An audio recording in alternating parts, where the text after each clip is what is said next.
Hi, my name is Ansel Dodabo. As part of a social studies project, I have been assigned the task of interviewing William Seward. In the process of preparing for the interview, I have come to greatly admire this remarkable man. Prior to my research, all I really knew about him was that he purchased Alaska. I'm sure we'll all find out much more about him today. His home is beautiful, and as I'm waiting here in the foyer, I can't help but admire his elegantly decorated living room. One of the servants is now directing me to his study. Wish me luck.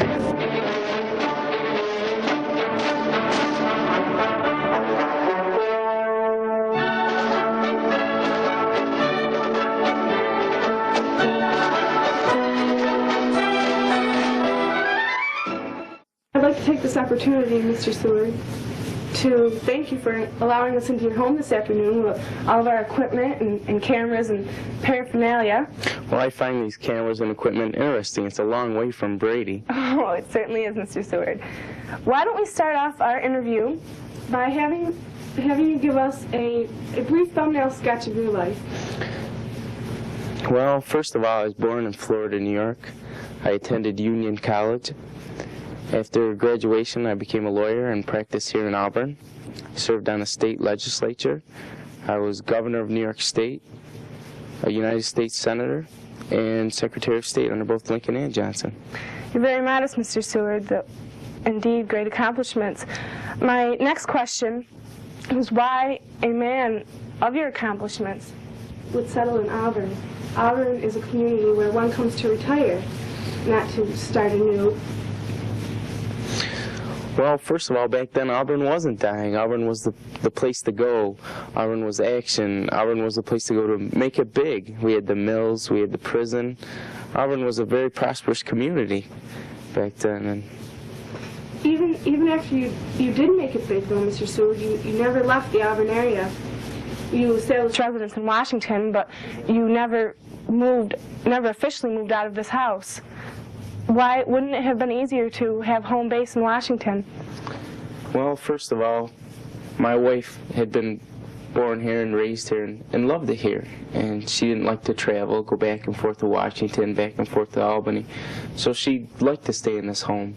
And she wasn't really well enough to do all the traveling. You mentioned your wife, and it's a sad thing to say, but many historians viewed her as a neurotic, and also that she was separated from you physically. Was it a loveless marriage, Mr. Seward? No, it wasn't a loveless marriage. We were separated for a while and various times, but we had the house in Washington, as you stated, and she was always welcome to come, but as I stated, she was not well enough to travel, to go back and forth. Excuse me, you referred to her state of health. Are you referring to the times when she was pregnant, Mr. Seward? When No. she couldn't travel? No, basically it was after having 5 children. Her health deteriorated some, and the traveling was rough, and she didn't like to travel. You didn't spend much time here. From my research, showed you spent a few anniversaries, a few of the children's birthdays here. Your home base was Washington. Did you give up a family for a career? No, as I stated, the children and my wife were always invited to come along. But then my wife would have to pull the children out of school, and they'd be back and forth. It wouldn't be really, it's not the way to raise a child. In other words, saw this. Excuse me, in other words, you gave up being a father to your children. No, I was still a father. I think that across the miles. I love my wife and I love my family, but I also have my love for politics, and they didn't interfere. Which one was more important? Well, I can't really weigh them on the same scale. They're too different subjects to weigh in the same scale. Can you tell us a little bit about the Van Ness murders, Mr. Seward? Well, first of all, what have you run across in your research? How's it gone down in the books? Well, basically, Willie Freeman was a black man who murdered a very prominent family, the Van Nesses, who lived on what is now called Westlake Road. because Mr. Van Ness owed Mr. Freeman some money. You came to Willie Freeman's defense, pleading insanity for the first time ever in American history. Well, first of all, it wasn't the first time ever in American history. It was the first time in this area that it had been used. And I'm sorry, go ahead. Mr. Freeman had been wrongly placed into prison. He was charged with something he didn't do, and this made him very difficult in prison, and cold and harsh because of the way he'd been treated. On numerous occasions, the guards would beat him, and on one case I remember him telling me about was when they hit him so hard with a 2x4 that it deafened him, and he was just not right after that. And he wasn't, Mr. Van Ness didn't owe him money. He was so gone when he was let out of prison that he just rambled on, I'm going to get my money, I'm going to get my money. He thought that Mr. Van Ness had put him in prison. That's why he'd gone to the home. And I didn't feel that this man who couldn't tell right from wrong should be charged with something that wasn't his fault. He was a product of the prisons. You lost that case.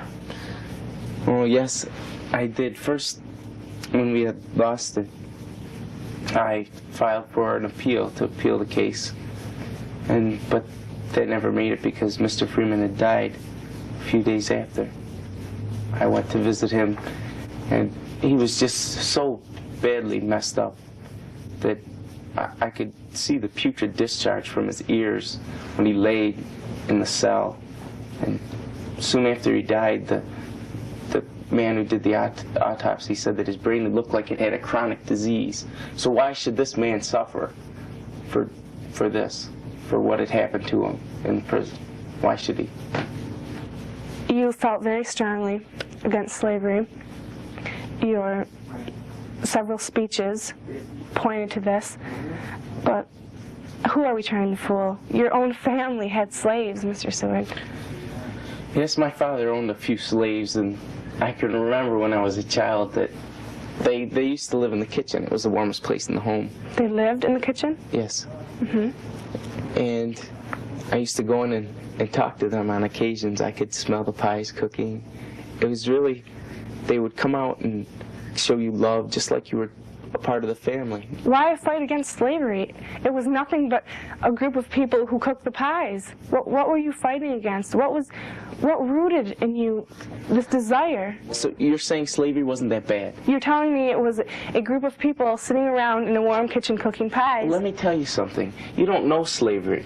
You've never seen it like I have. You've never lived through it. You don't know slavery. My friend, when I was little, his name was Zeno. He ran away on occasions, and he was beat like a dog for it. Beat like an animal.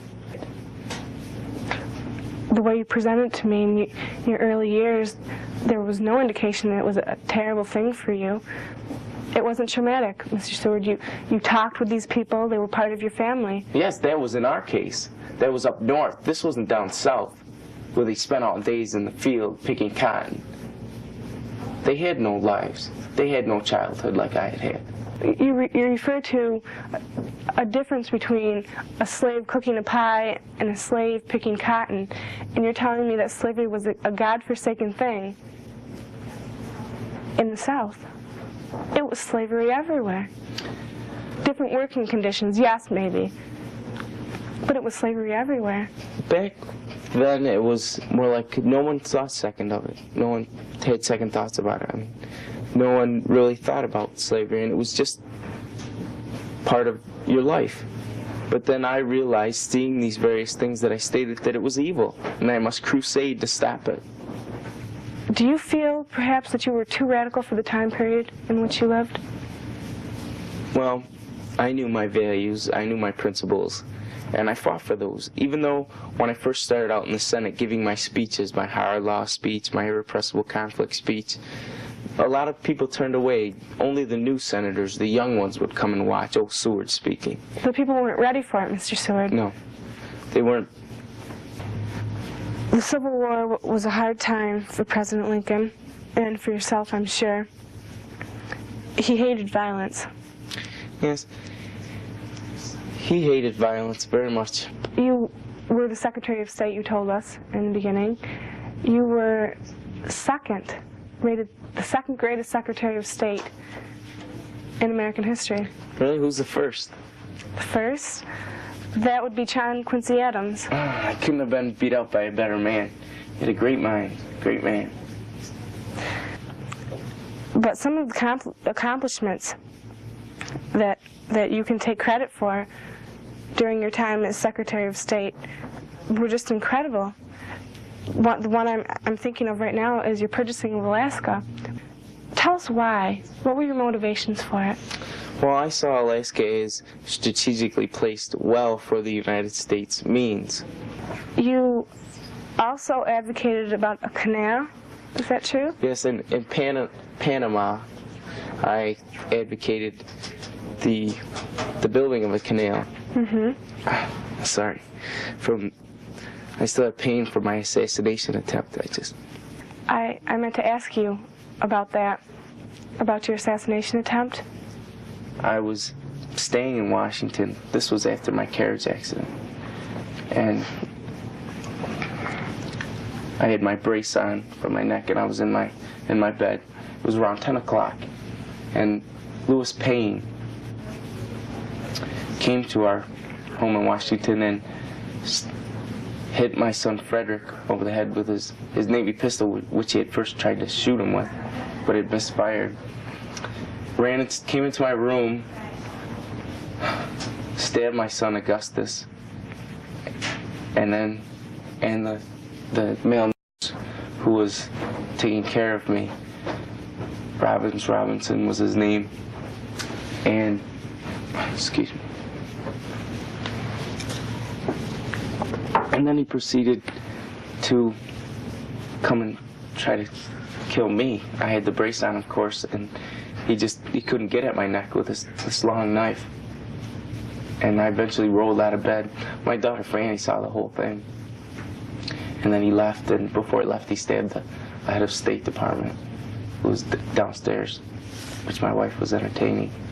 I understand that you helped Harriet Tubman. Yes. I gave her the land. It wasn't a signed agreement. It was just by word of mouth. I gave her the land where her home is now, about 20 acres. Mr. Seward, would you be kind enough to tell us about that horrible night of April 14, 1865, when the president, your friend, was assassinated? I do, only out of courtesy to you. I still find it difficult to talk about that evening. Lincoln, as I'm sure you know, loved theater. His favorite play was Shakespeare's Macbeth, and he often quoted from it. The president frequently went to the theater. He found it therapeutic. Ford's Theater was one of the popular theater houses in Washington at the time. Booth knew Lincoln would be coming that night and had prepared the president's box for his deed. That evening, Booth put the derringer behind the president's ear and pulled the trigger. Mrs. Lincoln screamed, "They shot the president." What happened after Booth shot the president? Well, they quickly carried the president across the street to the Peterson house, where he died the next morning. The conspirators, after their trial, were all put to death. Lincoln died when we needed him most. I just hope that people remember Lincoln's legacy as well as his assassination. Thank you very much, Mr. Seward.